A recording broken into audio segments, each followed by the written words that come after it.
donc on se retrouve avec l'anecdote du jour aujourd'hui avec Johan Magnin, joueur du Clermont Foot. Merci pour avoir accepté mon invitation, Johan. Avec plaisir. Donc je te présente un peu rapidement au grand public, même si on te connaît déjà sur les terrains de Ligue 2. Alors Johan Magnin, c'est quand même 21 matchs en Ligue 2, dont une passe décisive et un but. Tu as fait toutes tes gammes avec le Clermont Foot depuis tes 12 ans.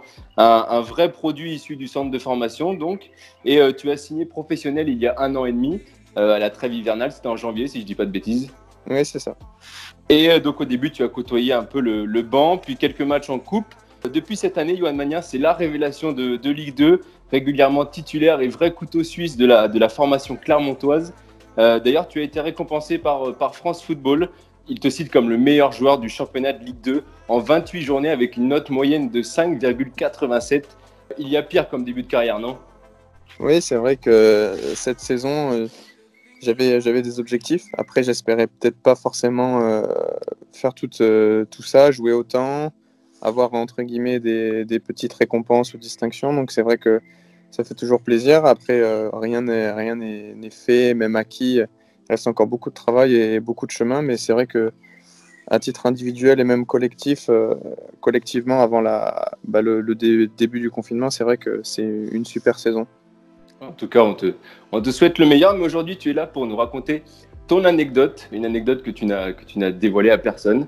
Donc on t'écoute tout simplement, Johan. Depuis novembre, on a fait une série on a battu le record d'invincibilité du club, donc avec 12 matchs consécutifs sans défaite.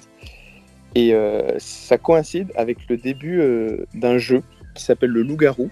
C'est pour ça un peu que sur les réseaux, on s'est fait appeler la meute ou que les gens ont repris en disant les loups, etc. C'est vrai qu'à partir du moment où on a joué, que ce soit après les entraînements, les après-midi, en soins, un peu tous à ce jeu, on a plus perdu. Et la seule semaine où on n'a pas du tout joué au jeu le Loup-Garou, c'est la semaine donc, avant le match du Paris FC, où on a perdu pour la première fois en 13 rencontres.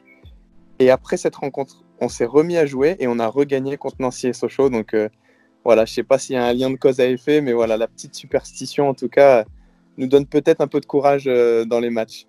D'accord. Et du coup, à ce Loup-Garou, qui est le meilleur joueur au Clermont Foot?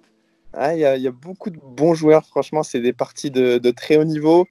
Meilleurs joueurs, je ne sais pas. Mais les plus mauvais, je peux peut-être les dire. Lassana Diaco, en tête de liste. Et je sais, ouais, Lassana Diaco. Lassana, excuse-moi, mais après, voilà. Après, il a quand même fait des belles parties, mais il a fait quand même des choses un peu incompréhensibles. Bon, il a le temps du confinement pour un peu s'entraîner. Il peut s'entraîner, ouais. Voilà, c'est ça. Bon, en tout cas, merci pour ce petit moment de partage, Johan. Bon, sinon, comment il se passe ton confinement? Est-ce que vous avez encore des entraînements par visio? Quel est le déroulement d'une journée avec Johan Magnin? On a un programme que le préparateur physique nous fait suivre via une plateforme. Donc c'est vrai que on essaye de le suivre à la lettre. Après, si je devais résumer ma journée, c'est vrai que moi je suis chez mes parents. Là, je suis à Orsay, donc je suis chez ma mère à Orsay, donc à 15 minutes de Clermont. Ouais, donc j'ai les chemins à côté. J'essaye de faire je me réveille assez tôt. Je me réveille entre 8h30 et 9h pour essayer de garder un rythme. Après, je fais toute la partie course le matin, avant midi. Ensuite, après le repas, j'essaye de me reposer, de faire un peu la sieste. Ensuite, je fais la partie renforcement musculaire, haut du corps, musculation l'après-midi. Puis ensuite, je passe des moments avec mon petit frère, ma maman. On essaye de faire quelques jeux, je regarde quelques séries. Voilà, rien de bien exceptionnel, mais on essaie de passer le temps comme on peut.